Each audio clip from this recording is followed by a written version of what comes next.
Mga pangyayaring nahagip ng kamera, mga insidenteng ating susuriin at bubusisiin, walang ligtas basta caught on cam. Igan ilang aksidenteng kinasangkutan ng mga pedestrian at commuter sa iba't ibang bahagi ng mundo. Caught on cam, mag-ina sa Brazil, ayan po, nakaladkad ng bus. Sa video makita naglalakad sa kalsada ang isang babae habang tula ang stroller ng 2 taong gulang niyang anak. Umiwas sa lubak ang mag-ina pero nahagip naman sila ng lumikong bus. Nakaladkad pati ang stroller sakay ang bata. Nakaligtas naman ang mag-ina sa insidente. Caught on cam!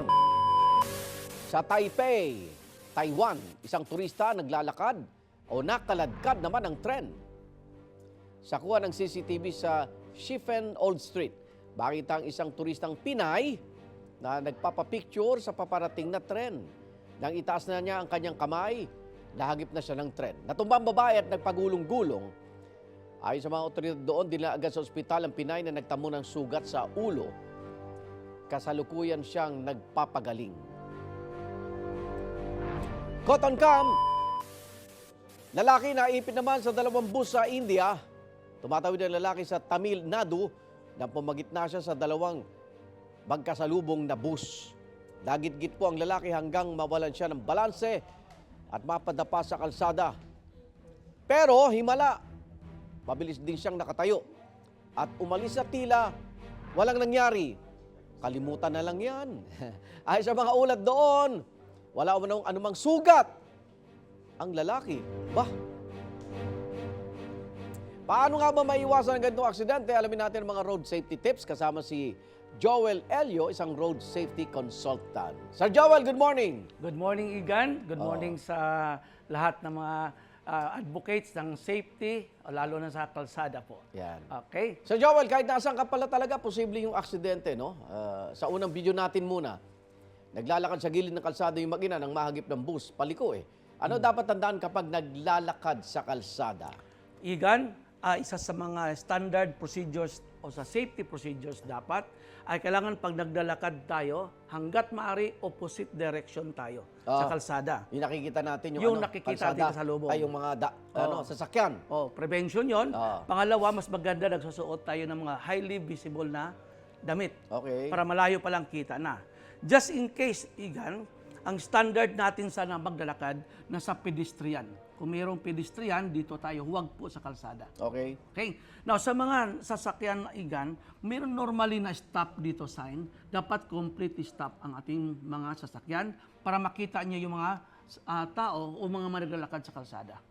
Yun po isang prevention pagdating dito, Igan, sa mga kalsada dito sa curb. May mga centrifugal force na tutulak yung Igan kung malakas ang mabilis ang takbo. Kaya may speed limit parang tayong wala dapat yatang pedestrian lane dun sa mag-ina eh, no? Yun ang isang problema. At may mga obstruction din. Corner. Ito nga, minsan may mga harang po, Sir Yes. Joel, Oo. sa sidewalk. Dito sa Pilipinas, ha? Yes. Maraming ganun. So, paano po? Kaya, Igan, ang nirecommend, kung may mga harang may obstruction, dapat nasa opposite tayo maglalakad. Huwag po within the flow of traffic. Paano siya makakarating dun? Dapat dito siya, Igan. Doon. Sa kabila siya dumaan. Huwag siya dito. Okay. Kailang opposite direction. Para malayo pa lang kita niya, parating na sasakyan. Makaiwas na siya. Yes, oo. Sa parte naman ng driver, ano dapat tandaan sa mga kurbadang kalsada? Minsan, kurbada na, mabilis pa sila eh. Yes. Sa mga kurbada, sa mga bus drivers dyan, mayroon tayong mga speed limits. May mga batas tayo, Republic Act 4136, na dapat susundin natin. Sa mga barangay or mga local roads, dapat po na 30 kilometers per hour lang tayo. Okay. Sa mga highway, may maximum tayo ng 80. Kaya naglalagay tayo ng speed limiter sa mga bus. Okay. Ito naman, punta tayo sa ikalawang video, Sir Joel. Isang turista naman nahagip ng tren habang nagpapapicture. Parang selfie siya, no? Pinay pala yan. Yeah. So paano maiwasan yan? Parang masyado siyang malapit dun sa railings, ano? Yan. Paano maiwasan yan, Sir Joel? Normally, Igan, meron tayong safety dito. May yellow linya. may yellow line. Bawal yan. Dapat huwag tayong lumampas sa platform na may yellow Usually, lane. yellow yun eh. Yellow. So ngayon, normally may 4.5 meters yan. Standard po yan, Igan, na huwag tayong lalampas doon. Yun yung setback para po safety ng mga commuters. Okay. So from the platform or from the rocks. Okay? From the tracks of the rail. Talaga bang pag mabilis ang takbo ng train, parang hihigupin ka ng Yan. trucks? May ha? wind turbulence igan na yan ay higupin ka. Okay. Possible impact po yon. So, paalala po sa mga sumasakay ng Mga train. turista, sa mga abroad, di ba? Sa Japan, igan, meron silang barrier. Okay. May mga harang, even sa Korea. Nilagyan ng harang sa daming na aksidente. Yun yung physical barrier, safety yon. Kasi masarap talagang kumuha sa train eh. Pang content, di ba? Sa kanilang Instagram. Yan, Oo. oo. So ingat, may ano pala, No.